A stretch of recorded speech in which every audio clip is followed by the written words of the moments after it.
welcome back. In this quick video, I will show you how you can add a clickable link in your TikTok bio. So for that, what you need to do is you're going to open up your TikTok application on your mobile phone. We can do this on iOS or Android. So what you need to do is the first option is actually you have to have 1,000 followers on TikTok in order to add a clickable link. So if you do not have 1,000 followers, there is another way we can do this.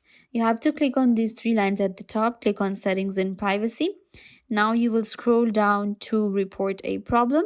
Inside report a problem, you're going to scroll down to links if you have this option available, or you can simply go to your account and profile.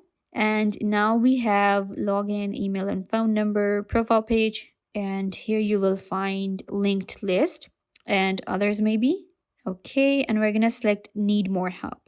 So once you get right here, you actually have to enter that I want to add a clickable link in my TikTok bio, and you can explain why. If you have a small business, if you have a website and you do not have 1,000 followers, you can actually still request Instagram to give you the option. So you will enter the details right here. You can also upload an image, click on submit, and a problem will be sent to TikTok and they will get back to you in 24 hours and your problem will be solved. Otherwise, you can go to the edit profile option in your bio. We can also add a link in bio, so you can copy and paste the link right here and it will be added. I hope that I was a big help. Don't forget to give this video a big thumbs up or leave a comment down below, turn on bell notification and subscribe to YouTube channel.